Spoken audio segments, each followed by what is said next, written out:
Bila seseorang berdoa dan beribadah, meminta kepada Tuhan, karena dia beriman kepada Tuhan, tanpa mengimani hukum alam yang ditetapkan oleh Tuhan, dan tanpa mengimani kausalitas yang berlaku atas semua makhluk, untuk turun tangan mengakhiri bencana atau masalah-masalah yang dihadapi dalam hidupnya.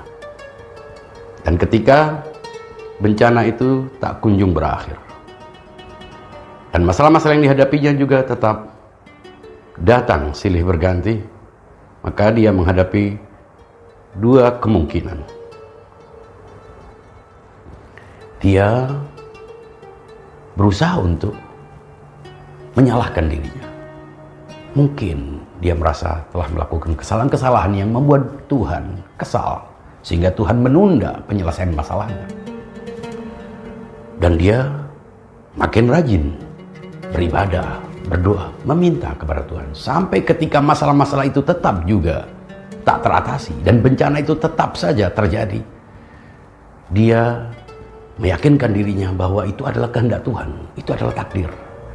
Dan pada akhirnya dia akan merasa itu adalah ketentuan Tuhan dan itu adalah hak Tuhan dan dia harus menerimanya. Dan ketika dia menerimanya, dia akan mendapatkan pahala kesabaran kelak di akhirat. Orang ini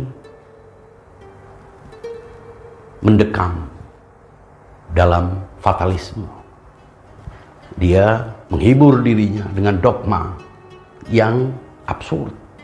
Hidupnya penuh dengan teka-teki dan misteri ketidakjelasan. Paradoks antara Tuhan yang maha adil dan peduli dan Tuhan yang maha tak peduli dan sewenang-wenang.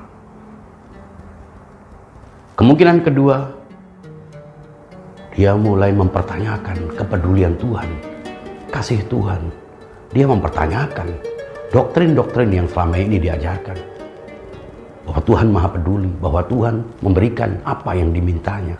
Namun buktinya, dia tidak mendapatkan itu. Dan atas dasar itu, dia mulai meragukan. Dia mencoba untuk menghentikan ibadah dan puasanya, ibadah dan doa-doanya. Dan karena itu, ia mulai kebingungan, ia linglung, mulai mengekspresikan penolakan dalam hati. Dan ketika dia menemukan orang yang punya masalah yang sama dengan dia, dia mulai mengumumkan penolakannya terhadap Tuhan. Mulai mengungkapkan penolakannya dalam bentuk canda-canda, cemooh, dan lain sebagainya.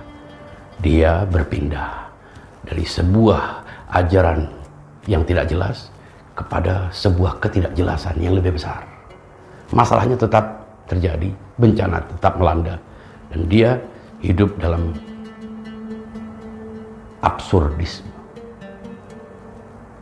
Beruntunglah orang yang meyakini Tuhan, mengimani eksistensi Tuhan, sepaket, serangkai dengan hukum kausalitasnya. Dia juga mengimani hukum kausalitas. Dia juga mengimani hukum alam yang berlaku, yang telah ditetapkan oleh Tuhan. Dan karena itu, ia tidak menghentikan doa. Ia tetap berdoa, ia tetap beribadah, dia tetap meminta kepada Tuhan spirit kemampuan untuk mengatasi masalah, untuk menghindari masalah, dengan tetap mengikuti proses hukum alam yang berlaku. Dia mengikuti hukum kausalitas, mencari solusinya, yang karena spirit doa dia mendapatkan semangat untuk menyelesaikan masalah.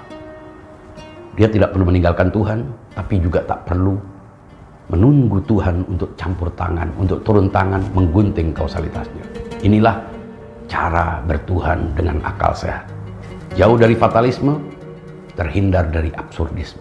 Tak perlu kecewa kepada Tuhan, tak perlu kecewa kepada hidup. Hidup penuh vitalitas, penuh semangat. Enjoy your faith.